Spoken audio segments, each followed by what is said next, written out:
This is Beyond with Heather Tesch, where we examine near-death experiences and life itself, hopefully making this life a little better. Hello, everyone. My guest today is Karen Newell. Karen, thank you so much for being here.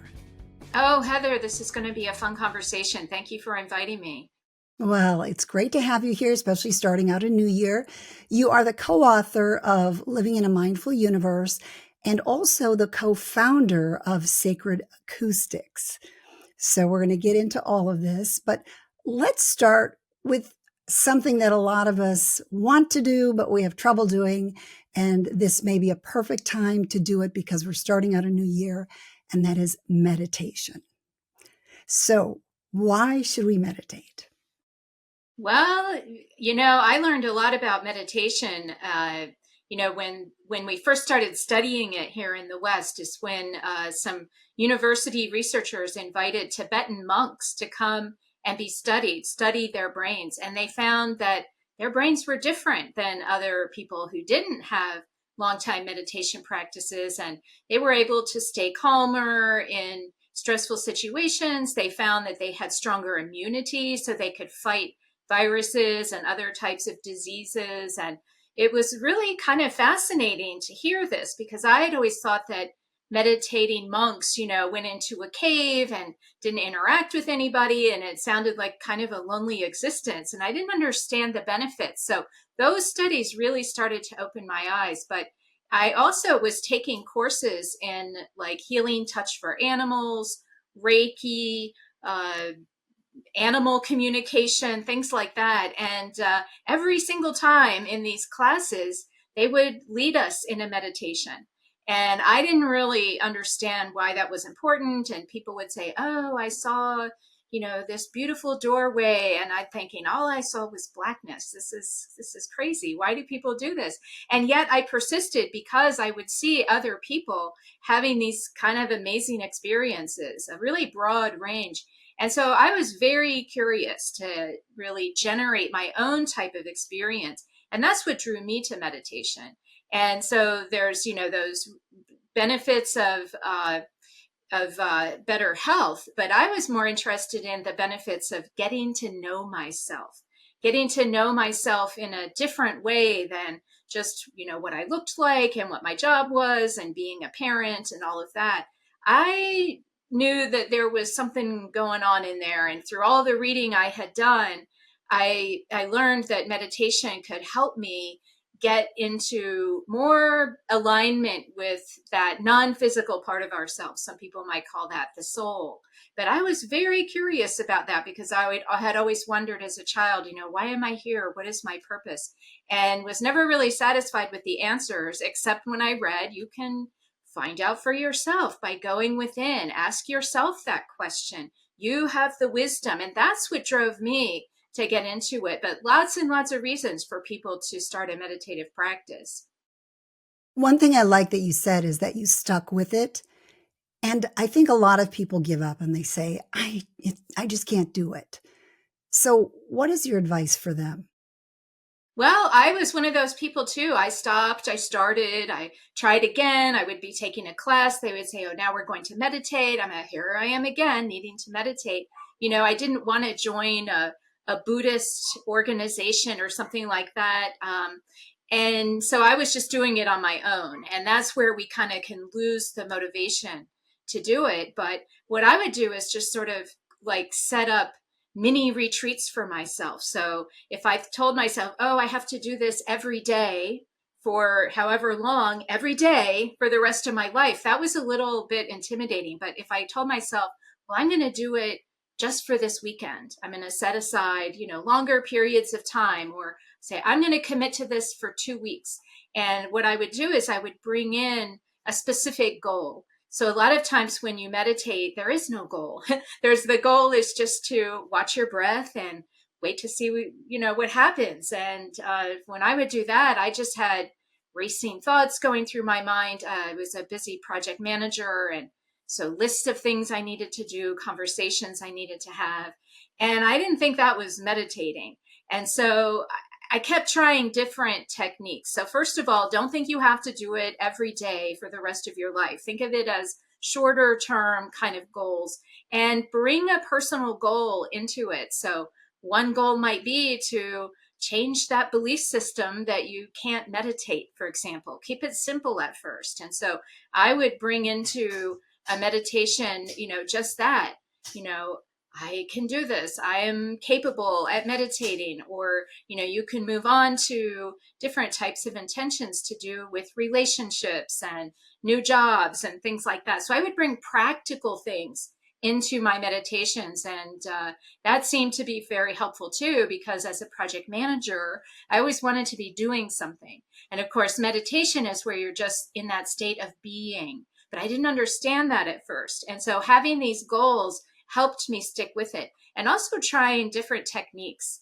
I didn't rest with just one technique because some people do that. Oh, I do pranayama breathing, and that works for me. Well, I tried pranayama breathing, and I tried all different kinds of visualizations, different body positions, and so on. And what I found is that we all are going to respond to something a little bit differently. So when I would hear other people talking about these, amazing doorways and beings that would show up to give them wonderful wisdom, and that wasn't happening for me, I thought it was the technique. But what I really learned is that it's the person and their ability to respond to the different techniques. And so you've got to keep trying. There's chanting, there's trance dance, there's hypnotherapy as a form of going within. Breath work is another therapist assisted way to kind of get into expanded states. There's all kinds of ways to do this. And I know we're going to get to sound, but that was one of the keys that helped me turn the corner. Another key was paying attention to the heart. That was a big mind opener, heart opener, really, when I realized that the reason why my racing thoughts were so distracting is that I was holding my awareness in my head. And that's what many of us do. Many of us are taught to maybe visualize the third eye, that little spot on the forehead just above the eyebrows. And I would do all of that. But when I moved my attention to the heart, then I could kind of remove myself one step away from those thoughts. And what I eventually realized is that those thoughts could be going on, and it's okay if my attention is focused elsewhere. And so I kind of learned how to have this dual awareness where at first I thought all my thoughts needed to disappear and my mind needed to be silent in order for me to be successful. But what I learned is, no, those thoughts can be going on in the background, but the more I'm focusing on something else, that's why people say focus on the breath, because that's always present for you. So when you return your attention to the breath, that's the part of you that's not creating thoughts. That's the part of you that's noticing that your mind has wandered. And so lots of little techniques I picked up along the way, really a combination of techniques. And I think all of us will find, just through our own practice and trial and error, those techniques that work best for us. And in a way, isn't the wandering mind, those thoughts that come in, helpful? Because when you recognize that you're having them, you let go. So it almost is like a practice of, oh, I'm thinking again. And then you have to let it go because they will come. But I think that's the key, isn't it? To just be okay with that. Absolutely. Yeah, you said it beautifully. Instead of thinking them as an interference or something that's getting in my way, they're really opportunities. Oh, I've just noticed that my mind is wandering. Let me return my focus. And the more you do that, the more you start identify with that part of you that notices. And you can call that the inner observer. I've come to kind of call it my soul's perspective, that other part of myself that's paying attention to what's going on, but it's not actually creating the thoughts and the emotions and the actions that I'm taking. That's my here and now self, who is more tuned into this world. But this other part of us, that's what's very interesting to engage, because it has knowledge that you're not going to know about unless you ask, unless you get quiet inside and become aware that it even exists. And that is my most favorite, really purpose for meditating, is to know that part of myself. And that's, I think, is the part of us that is eternal, that doesn't die, when the body ends, that somehow existed before we were born, that awareness that comes along with us. That's what I'm talking about getting in touch with. And so that's the value there. And yes, that the thoughts are a tool. They're just another tool of training your mind to become accustomed to this kind of singular focus that meditation requires. And it's probably important to point out that every session that we do is going to be different. And sometimes we may just feel like nothing's happening, and other times something very wonderful could happen. But to not always expect, wow, I need this amazing experience. Well, that's another excellent tool, is sort of kind of, when I say set your intention, sort of state your intention, feel the feeling that you would want to have once your intention was achieved, but then let it go and don't have an expectation of how things will unfold. I know when I've meditated without an intention, sometimes things will happen, but much more likely for things to happen if I've set some sort of intention, but then again, letting go of that expectation. Because when you also have the expectation, say, oh, I want to see a doorway, that example I keep bringing up, that someone else saw this doorway, I want to see the doorway too. That may not be my pathway. And so mine might show up as just a blue light or something. And that's what my mind then needs to follow and wonder, what is that trying to tell me? Yeah, each of us is not only unique one to the next, but each of our experiences will be unique.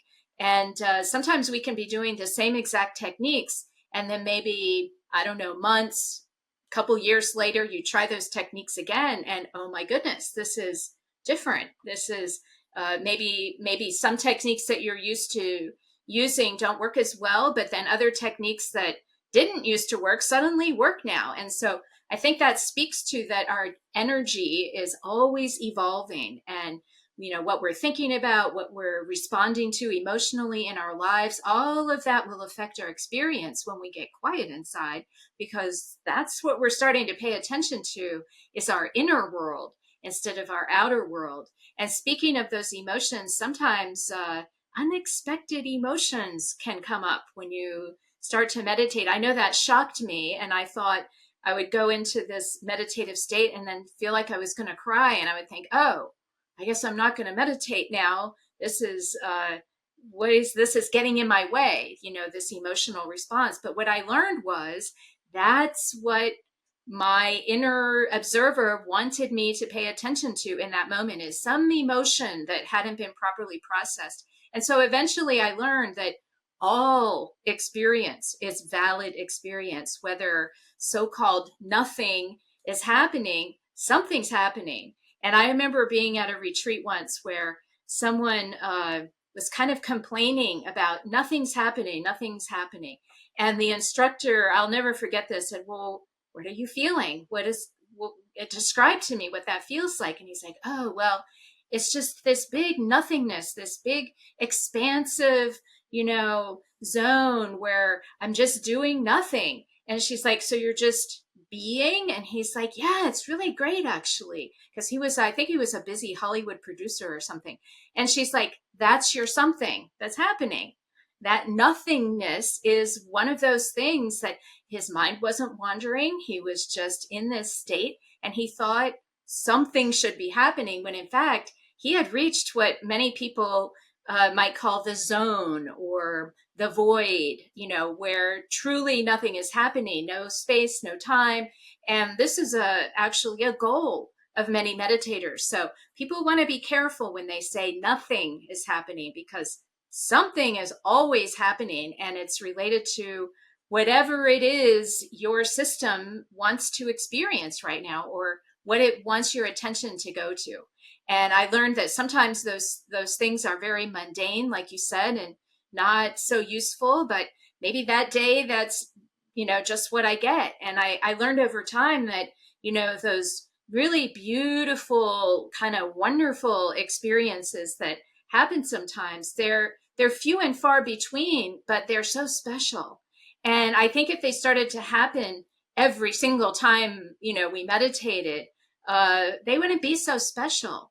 And so instead of, I learned, instead of, complaining that this isn't happening every time, I learned to celebrate when those things did happen and cherish them, and know that even the smaller types of experiences, they build and prepare you for those wonderful experiences that eventually take place. I think for all of us, they eventually take place, because as you start to process those unresolved emotions, as you start to let go of those distracting thoughts and really just start to get into that being state, something is happening as you transform your inner world into one where it feels peaceful and calm. You find that your outer world seems to kind of rearrange itself to match what you're feeling on the inside. At least that's what happened for me, but we don't always see it right away. Sometimes it takes weeks, months, or even years to go, oh my gosh, wow, look where I am. And isn't this amazing? And so we want to be patient with ourselves too, and not expect everything to happen all at once. I know some people will have like a Kundalini awakening, where suddenly they feel all this energy running through the center of the body where all the chakras are lined up. And they feel like they're connected to everything in this beautiful sense of oneness. But then when they try to function in the world, they can't. They can't go to their job. They can't have a reasonable conversation with their spouse, right? Because they're so out of it. And so we want to be careful what we wish for too, because those kinds of experiences can be a little bit unsettling. And so I've met people that run the whole gamut, those who are very anxious and hoping for such exotic kind of spiritual experiences to take place, and others who are really fearful of such things taking place, so they don't even want to give it a shot because they think something exotic is going to happen. But those exotic experiences, they really are few and far between. There's an occasional person where it comes very natural to them when they try these sorts of techniques, but most of us are going to require some practice. And that's why it's called a meditative practice, because you're meant to do it over and over and over again, just like when you're learning the piano or learning how to play football, whatever it may be. That practice is really important in meditation. That certainly is, because I've had times in my life where I've gotten into that zone, but I was also much more dedicated. And then for many years, I just couldn't get there, but I wasn't as dedicated. So my goal for the new year is to try to be a bit more dedicated. It is, though, intimidating for a lot of people to think, oh, I can't sit down for a half hour every day. I'm too busy. So how long, when people start, should they make these sessions? Well, transcendental meditation, which was developed back in I guess the 70s, 60s, and 70s, that was an Eastern tradition that was brought to the West and simplified so that Westerners could really learn how to do this. And they recommend 20 minutes each day, twice a day if you can. Now, I know some people, if you only have 5 or 10 minutes, by all means, take that 5 or 10 minutes and do it.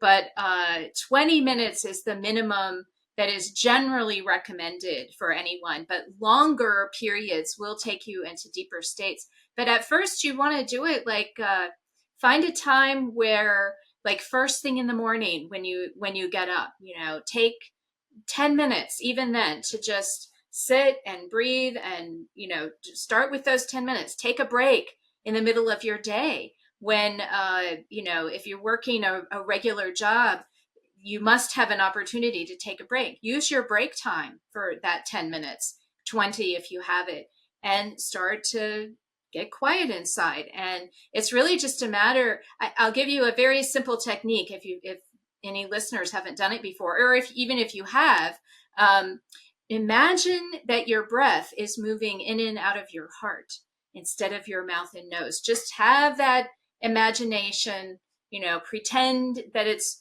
moving in and out of your heart.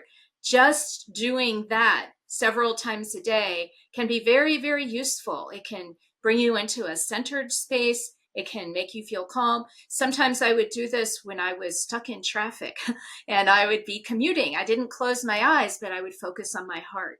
And so we can find time when we're standing in lines, when we're on hold, on the phone, take those few minutes. And after a time, when you snag those, moments throughout the day, you'll find, oh, I really kind of like this. And you'll start to want to do it for longer and you'll find the time.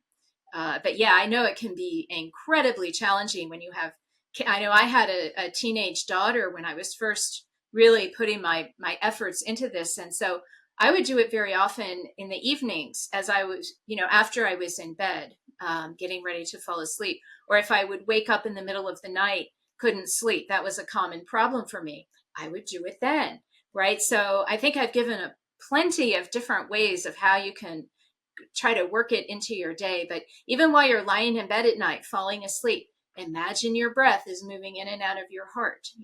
Set an intention as you're falling asleep for a dream that you'd like to have. Think about a beautiful garden that would be so wonderful to walk through. Bring some kind of focused thought to moments that work best for you. I would never say there's one time that's best for everyone, but find those moments when you're already in a somewhat relaxed state and just do very simple techniques. So that's how you get started. Should the intention always be like a doorway or something like, some of the things you just mentioned? Or could an intention be, I want to feel healthier, that sort of thing? Absolutely. Yeah. So one that was common for me was trust. Just to trust that whatever would happen was going to be safe and secure, and you can bring if you have health issues, the idea there would be to imagine what it would feel like if you were in full health, didn't have any health problems at all. What would that feel like? All of us can just imagine what something would feel like, and so that would be the suggestion there. Lots of people will think, oh, I don't want to have my disease anymore. And they think about the disease being gone or whatever it may be. But the idea is to imagine the disease never existed in the first place. And so when you bring that resonance into your system, this idea that your goal has already been achieved, that somehow creates the world around you try to match what you're holding in your inner world. And so it's that adage, that the outer world is a reflection of your inner world. And so focus on your inner world. I was one of those people who, when I had issues in my life, like, oh, I'm not satisfied with my job, well, I need to get a new job. Let me look at job listings. Let me go on interviews, send out my resume, do all of those things that we do. Never really satisfied my goal. It was interesting how that worked out.